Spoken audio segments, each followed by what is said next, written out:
Big news you guys need to be ready for. Governor declares state of emergency until October in face of monstrous fires ripping through miles of land, growing at a concerning pace. It's not just Oregon.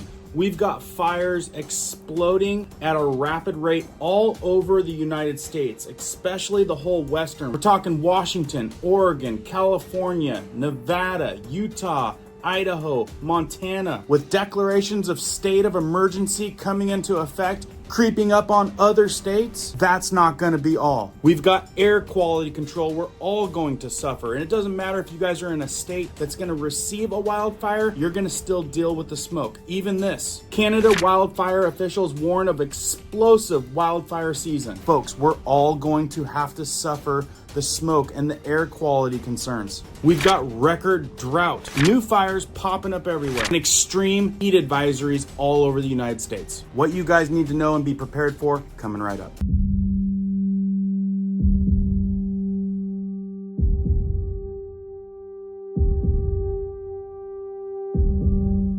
My name is Cohen here at Riverside Homestead, and if you're brand new here, welcome. If you guys are into prepping tips, emergency preparedness, and most of all, news and awareness, stuff that you want to know about, be sure to hit that notification bell so you guys can stay up to date. Let's jump into this one. All right, guys, we got a lot of crazy chaos going on in the world that affects us, but what could affect us even more is if the whole place burns down. Check this out. Just in one case, a hot Oregon summer reached a tipping point with multiple wildfires burning last week. And in my home area, already reaching record highs. Conditions grew so extreme that Oregon Governor Tina Kotek declared a state of emergency that will last until October 1st per a press release from her office. So you know what that means. State of emergency. Keep that in mind because you got to remember, state of emergency, special powers, but also very concerning public health wise. And it's not the only place. Right here, update North Texas under a heat advisory until Tuesday evening, says the NWS.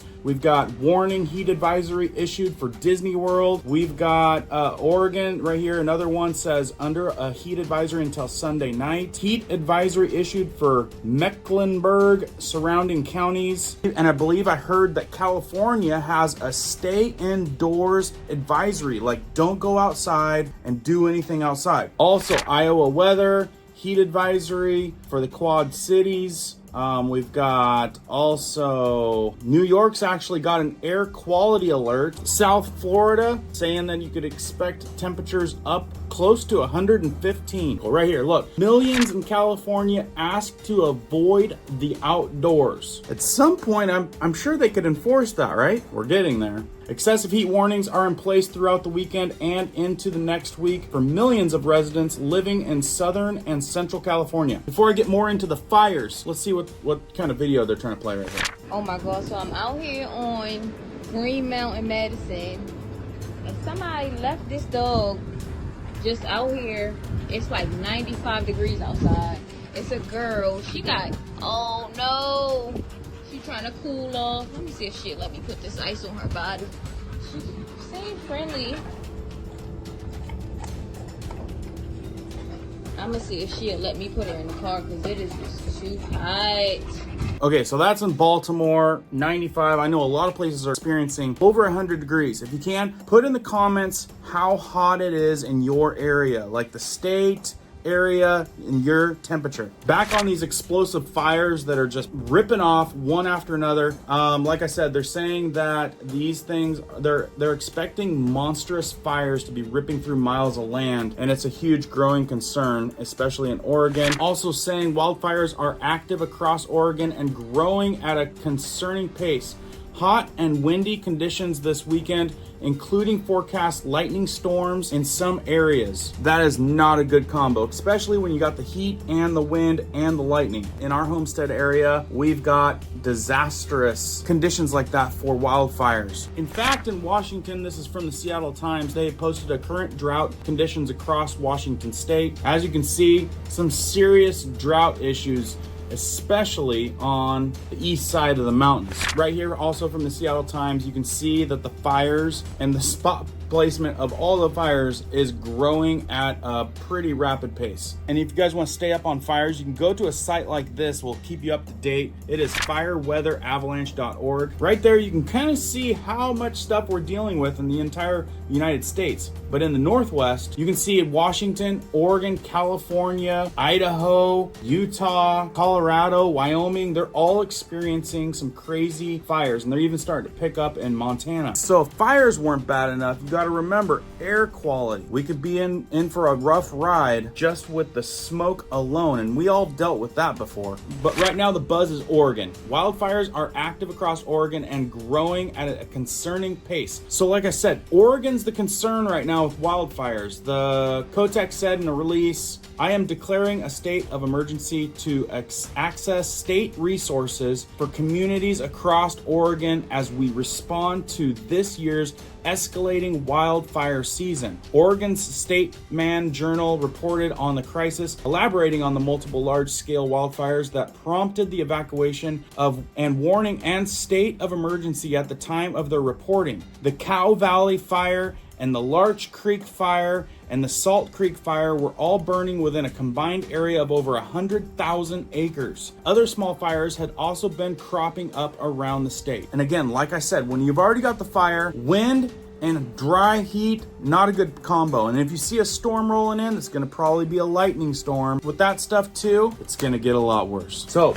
the state of emergency is gonna allow them to tap into a lot of equipment, personnel. Crazy thing is you guys can correct me if I'm wrong down in the comments, but I remember back when we'd had a fire in our local area. It's kind of interesting. Like I said, tell me if I'm wrong, but I just thought it was really bizarre that we would send all of our firefighters down to Oregon or California, and then California and Oregon would send all of their firefighters up to Washington. And I'm thinking, isn't that more expensive? Because I had some personal friends that were firefighters, and they were wanting to fight the fire that was just up our canyon. And they wanted to stay home and protect their friends and family and all the people they know. And trust me, the guy that I knew, he was like the head guy of his whole crew, and he fought and arm wrestled to try to get his crew to stay and fight the local fire. But no, they're all about shipping our guys there and shipping their guys here. And the way my mind worked, I couldn't help to think, is this just like a money game because it's a lot more, like more funding is needed? I think you guys know where I'm going with that. It's just, it made no sense to me. Like, we're gonna ship off all our guys and then import all the other guys when the people could just stay where they're at, and it would save a lot of money. A lot of money, but nope, they're more into spending it. Regardless, thank you to all the firefighters. I know that has nothing to do with you guys. It has to do with the uppity ups. But people are asking, why is this so concerning? The fires are immediately threatening residents, many of whom were giving evacuation orders. Some at level 1, be prepared. Some at level 2, be ready. And some at level 3, go now, per the statesman. I mean, folks, a lot comes along with fires. Like, check this out. Between the damage of property and the resources needed to quell the flames, the costs are extreme. At the time of reporting, the Larch Creek Fire had already racked up the cost of $6.2 million is what they're saying. And I could dive into a lot of different states, but Oregon's kind of the one that's on the pedestal at the moment. But we're talking about California, British Columbia, New Mexico, and many other places are experiencing unusually more severe fires right now. And like I mentioned before, don't forget Canada wildfires officially warn of an explosive wildfire season. And we've often complained before, some of the smoke that we experience in the United States usually comes down from Canada. And I'm telling you guys, there's a lot of territory up there with a lot of trees, and there's a lot of acreage to burn. I can't imagine pushing the envelope on how much could be burning at one time to give us the worst air quality to where it is an imminent threat on our lungs and our health. And I'm talking way worse than we've ever experienced before. We're talking a real reason to wear a mask. Anyway, the reason I bring this up is provisions. Make sure that you guys are prepared for fires, smoke, state of emergencies, and all the things that come with that. Day and age, we gotta be prepared for everything. So keep prepping, keep learning, keep doing. We'll see you guys on the next one.